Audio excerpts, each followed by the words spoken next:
ఇంకో భూమి అమ్మాడు శ్రీపాల్ రెడ్డి. పిఆర్టీ డబ్బులతో కొన్నటువంటి భూమిని ఇంకోటి అమ్మి పారేసిండు ఈ ఎన్నికల కోసం. సొమ్మేమో ఉపాధ్యాయులది, అమ్మింది ఈయన. చూసుకో ఇప్పుడట ఈ ఏది ప్రోగ్రెసివ్ రెడ్డి టీచర్స్ యూనియన్ పాపం ఆయనంట ఆ పిడికేడు మంది రెడ్లు తప్ప ఎవరు తిరిగే పరిస్థితి లేదు. ఇక నేను కోట్ల రూపాయలు పెట్టి ఆ సీట్ అమ్మిండా, ఆ సీట్ 5 కోట్లకు అమ్మిండు ఆయనకు. 5 కోట్లకు అమ్మి ఆ 5 కోట్లు ప్లస్ ఈడ ఇప్పుడు ఇంకా కొన్ని ఇస్తారట వాళ్ళు, జానారెడ్డి గారు వాళ్ళన్నీ ఇస్తారట. ఈ పైసలన్నీ జమ చేస్తారు, పైసలన్నీ జమ అయ్యేటట్టు చూడ్రి ప్రజలారా. ఏదైనా తక్కువ పడితే కూడా మనోళ్ళకి అందకపోతే కూడా మీరే చెప్పుర్రి ఇస్తున్నారని, మీకు అందకపోతే మాకు చెప్పుర్రి మేమన్నా తోలుతాం వాళ్ళని. రైట్. ఆ రకంగా ఈ రకంగా మన ఎమ్మెల్సీ ఎన్నికలు జరగబోతా ఉన్నాయి. బీసీ అభ్యర్థులు ఎట్టి పరిస్థితుల్లో గెలవాల్సిందే సోదరులారా.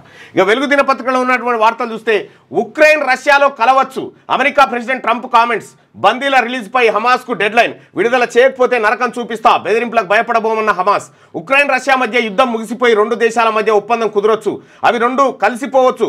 ఉక్రెయిన్కు మేము చేస్తున్న సాయానికి ఎంతో కొంత ప్రతిఫలం ఆశిస్తున్నాం, మా సాయానికి ప్రతిఫలంగా ఆ దేశం నుంచి అరుదైన ఖనిజాలను ఆశిస్తున్నాం. అరుదైన ఖనిజాలను ఆ దేశంతో $500 బిలియన్ ఒప్పందం చేసుకొని ఉన్నాం. ఇగో డైరెక్ట్ చెప్తున్నాడు, ఇది తెచ్చిపోతు కూడా కథ అంతే. ఇప్పుడు నీకు యుద్ధం టైంకి సాయం చేసిన, నాకు ఇప్పుడు నీ దగ్గర ఉన్న అరుదైన ఖనిజాలు కావాలంటుడు అమెరికా ఆయన. డైరెక్ట్ చెప్తున్నాడు. ఇక ఇప్పుడు ఎట్లుంది ఈడ కూడా ఎమ్మెల్సీ ఎన్నికలలో నీకు 5,000 రూపాయలు ఇచ్చిన, నేను సంఘం భవనం అమ్ముకుంటా, నేను ఇంకోటి అమ్ముకుంటా, ఇంకోటి తింటా.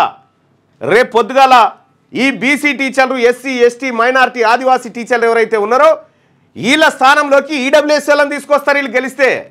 నీ సమస్యలు అసలు ఈడబ్ల్యూఎస్నే ఖతం చేయాలి. మనం వేసేటువంటి ఓటు ఈడబ్ల్యూఎస్కి ఎగనిస్ట్గా వేయాలి ఓటు. ఈ దొంగలే తీసుకొచ్చారు అందరూ. ఈడబ్ల్యూఎస్ కోటా వచ్చేటప్పుడు శ్రీపాల్ రెడ్డి కేసీఆర్ సంకలనే ఉన్నాడు, అప్పుడు కేసీఆర్ సంకల్ ఉన్నాడు. సరే ఇప్పుడంటే ఈ గవర్నమెంట్ ఆయనను రానిత్తలేదు. కానీ సౌత్ వర్సెస్ సెంట్రల్, దక్షిణాది రాష్ట్రాలకు జరుగుతున్న అన్యాయంపై సీఎం రేవంత్ పోరుబాట. కేరళ, కర్ణాటక, తమిళనాడు, ఏపీ రాష్ట్రాల మద్దతు కూడగట్టే యోచన. ఇప్పటికే కేరళ, కర్ణాటక సీఎంలతో సంప్రదింపులు, తమిళనాడు, ఏపీ సీఎంలతోనూ మాట్లాడాలని నిర్ణయం. పన్నుల్లో వాటా, నిధుల కేటాయింపు, జనాభా ప్రాతిపదికన నియోజకవర్గాల పునర్విభజన, UGC draft guide lines, medical సీట్లలో లోకల్ కోటా అంశాలపై పోరాటం. ముందుగా ప్రధాని కలిసి విన్నవించాలని నిర్ణయం, అయినా స్పందించకుంటే ఎంపీలతో ఆందోళన చేసేలా యాక్షన్ ప్లాన్. దక్షిణాది రాష్ట్రాలకు జరుగుతున్న అన్యాయంపై కేంద్ర ప్రభుత్వాన్ని నిలదీసేందుకు సీఎం రేవంత్ రెడ్డి సిద్ధమయ్యారు. ఇందుకోసం కేరళ, కర్ణాటక, తమిళనాడు, ఏపీ రాష్ట్రాల మద్దతు కూడగట్టాలని భావిస్తున్నారు. ఇప్పటికే కర్ణాటక, కేరళ సీఎంలతో రేవంత్ రెడ్డి ప్రత్యేకంగా మాట్లాడినట్టు తెలిసింది. తమిళనాడు సీఎం స్టాలిన్తోనూ సంప్రదింపులు జరపాలని ఆయన యోచిస్తున్నారు. అలాగే ఏపీ సీఎం చంద్రబాబు నాయుడు సహకారం కూడా కోరాలని భావిస్తున్న సమాచారం. పన్నుల్లో వాటా, నిధుల కేటాయింపు, ఇతరత్రాల్లో తెలంగాణకు జరుగుతున్న అన్యాయంపై కేంద్రానికి ఎన్నిసార్లు విజ్ఞప్తి చేసినప్పటికీ ఫలితం లేకపోవడంతో దక్షిణాది రాష్ట్రాలన్నీ కలిసికట్టుగా ముందుకెళ్లాలని సీఎం రేవంత్ రెడ్డి నిర్ణయించారు. కేంద్ర పన్నుల్లో వాటా, జనాభా ప్రాతిపదికన నియోజకవర్గాల పునర్విభజన, బడ్జెట్లో కేటాయింపులు, UGC draft guide lines, medical సీట్లలో లోకల్ కోటా తదితర అంశాల్లో దక్షిణాది రాష్ట్రాలకు జరుగుతున్న అన్యాయంపై కేంద్రంతో పోరాడాలని డిసైడ్ అయిపోయారండి. దక్షిణాది రాష్ట్రాలకు 100% అన్యాయం జరుగుతుంది. 100% అన్యాయం జరుగుతూ ఉంది. కాకపోతే ముఖ్యమంత్రి రేవంత్ రెడ్డి గారి సారథ్యాన్ని స్టాలిన్ ఈ బీసీ సీఎంలు ఒప్పుకుంటారా? వీళ్ళు ముగ్గురు బీసీ సీఎంలే. వీళ్ళు ఒప్పుకుంటారా అంటే స్టాలిన్ చాలా తెలివి కల వ్యక్తి, ఆయన గోరు కూడా ఎంటర్ కానియాడు తమిళనాడులోకి. సో ఇక్కడ ఏమున్నా కూడా ఈ ప్రాంత ప్రయోజనం కోసమైనా అందరూ కలిసికట్టుగా పనిచేయాల్సినటువంటి అవసరం ఉంది.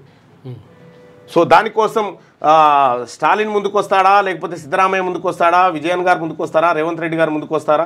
సో ఈ వార్తలో ఎంతవరకు నిజం ఉందని తెలవాలి. కానీ మొత్తానికైతే గత కొన్ని రోజుల నుంచి స్టాలిన్ విపరీతంగా ఈ ప్రయత్నం చేస్తూ ఉంటే ఇటీవల కాలంలో రేవంత్ రెడ్డి గారు కూడా ఆ మాట చెప్తా ఉన్నారు, అన్యాయం జరుగుతుంది అనేటువంటి మాట.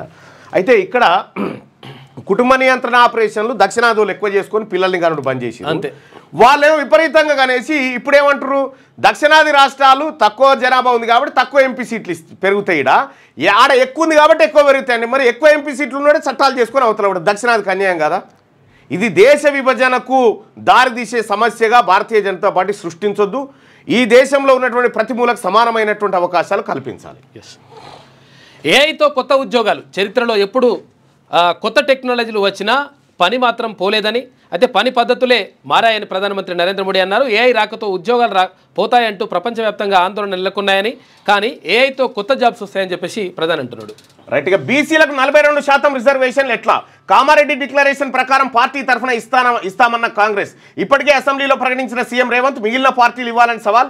ఏం చేద్దామని బీఆర్ఎస్ మల్లగులాలు. ఇంకా నిర్ణయం వెల్లడించని బీజేపీ. నేడు ఉన్నతాధికారులతో సీఎం రేవంత్ భేటీ. స్థానిక ఎన్నికలపై రానున్న క్లారిటీ. ఇక్కడ మనం గమనించాల్సింది బీసీలకు 42% రిజర్వేషన్ ఎట్లా పక్కా తీసుకుంటాం బీసీలో. ఎందుకంటే 42% రిజర్వేషన్ అనేది మా నాయకుడు రాహుల్ గాంధీ గారు ఇచ్చినటువంటి హామీ. రిజర్వేషనే, సీట్లు కాదు. సీట్లు 42 చేస్తారా, 60 చేస్తారా, 70 చేస్తారా, 80 చేస్తారా, బీసీలు చేస్తారు. ఇక అయిపోయింది. ఎందుకంటే జనరల్ మొత్తం మాయే. ఎస్. ఇప్పుడు ఇటీవల కాలంలో ఇది మాట్లాడినాక ఒక చిన్నది ఎక్స్ప్లెయిన్ చేస్తా ఏం చేయబోతా ఉన్నాం అనేది. తీన్మార్ మల్లన్న టీమే సర్వే చేయబోతా ఉంది. సర్వేలకు సంబంధించినటువంటి విధి విధానాలు ఎట్లుంటాయనేది చెప్తా. రైట్గా ఇక్కడ నేడు ఉన్నతాధికారులతో CM meeting. BC dedicate commission report అందిన నేపథ్యంలో కమాండ్ కంట్రోల్ సెంటర్లో సీఎం రేవంత్ రెడ్డి బుధవారం ఉదయం 11:30 పంచాయతీరాజ్ గ్రామీణాభివృద్ధి శాఖ మంత్రి సీతక్క, సిఎస్ శాంతికుమారి ఇతర ఉన్నతాధికారులతో సమావేశం కానున్నారు. ప్రధానంగా పంచాయతీ ఎన్నికల్లో బీసీ రిజర్వేషన్లు, ఎన్నికల ఏర్పాట్లపై చర్చించనున్నట్టు తెలిసింది. ఈ భేటీ అనంతరం రిజర్వేషన్లతో పాటు సర్పంచ్, ఎంపీడీసీ, జెడ్పీటీసీ ఎన్నికలను ఏ విడతల్లో నిర్వహించాలనే విషయంలోనూ క్లారిటీ వస్తుందని భావిస్తున్నారు. లోకల్ బాడీ ఎలక్షన్స్లో బీసీలకు 42% రిజర్వేషన్లు ఎలా ఇవ్వాలనే దానిపై అన్ని పార్టీల్లో జోరుగా చర్చ నడుస్తున్నది. రిజర్వేషన్లు ఎట్టి పరిస్థితుల్లోనూ 50% దాటరాదని గతంలో ఇక్కడ చూడండి, రిజర్వేషన్లు ఎట్టి పరిస్థితుల్లోనూ 50% దాటరాదని గతంలో తీర్పు ఇచ్చిన సుప్రీంకోర్టు రిజర్వేషన్లు పెంచుతూ బీహార్, రాజస్థాన్ లాంటి రాష్ట్రాలు చేసిన చట్టాలను రద్దు చేసింది. ఇక్కడ బోర్డు పెట్టు. నిజంగా 42% రిజర్వేషన్ ఇప్పుడు ఇవ్వడానికి ఉందా? లైక్ చేయండి.